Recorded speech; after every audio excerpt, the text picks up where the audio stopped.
There are over 2 million American adults currently living with epilepsy, as well as over 400,000 children and teens. Living with a seizure disorder can be physically challenging and can take an emotional toll on patients and their families. Here to explain more about epilepsy and how animals play a part in helping is Brandon McMillan. He's a celebrity animal trainer, as well as Dr. Blanca Vasquez. Good morning to you both. Thanks for being on the show today. Good morning.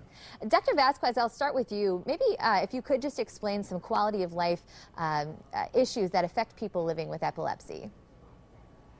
So epilepsy is a chronic neurological condition, and seizures happen very unpredictable.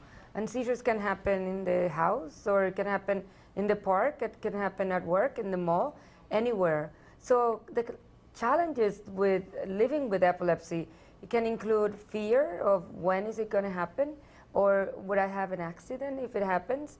It also comes with, social isolation. It could happen because mood disorder is often associated with seizures. So it is very important to have ways to help our patients to go out there and to be part of the community. So a dog can be a bridge to be very comfortable going out there and saying, I have a companion, or I have someone that understands me, and that unconditional love. So challenges of living with epilepsy are many, not only for the person living with epilepsy, but also to the family. Yeah, and like I said, I think, from the sounds of it, that can be pretty emotionally draining. And I think, Brandon, this is where the new program comes in, Magnolia Paws for Compassion. How can animals help people when it comes to seizures?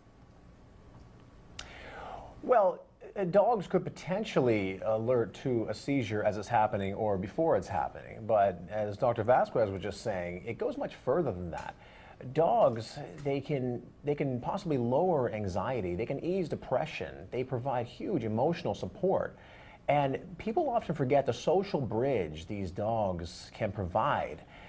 We all see people walking down the street with medical conditions, and we simply pass them by. We don't say a word to them, but magically, when they have an animal, we gravitate to the animal.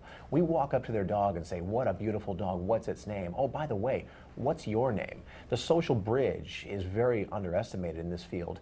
And I always say we meet more people in a dog park than we do in a regular park. Isn't that so true? What are some of the challenges that people face, maybe families that they face when they are coping with epilepsy? Well, first, safety, I think, is a big deal. I mean, the families are really worried about what could happen if my child has a seizure and nobody knows. So a dog potentially can alert the family and let them know that the child is having a seizure during sleep or in the bathroom or whatever the situation could be. And so another one, so it's the fear of not being with someone when a seizure occurs. That's another one. The other one, it's just being able to have friends or being able to break into a social group. Shy, the kid is shy, so a dog is a way to sort of ease into a social issue. So living with epilepsy just outside, they're getting the good medical care, getting the right medication, getting the right medical advice. There are a lot of social aspects of living well with epilepsy. That's what we call the quality of life of epilepsy care. And I think that it's really exciting that today we're addressing that aspect of epilepsy care. Yeah, and Brandon, we've got a couple seconds left here as we close. How can people take advantage of this program and the animal support that's out there?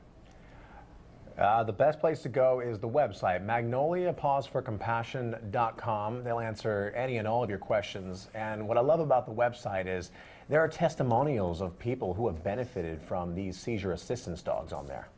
Brandon, Dr. Vasquez, thank you so much for being on the show today. We're going to have more on this program posted to our website. Just go to fox4morningblend.com.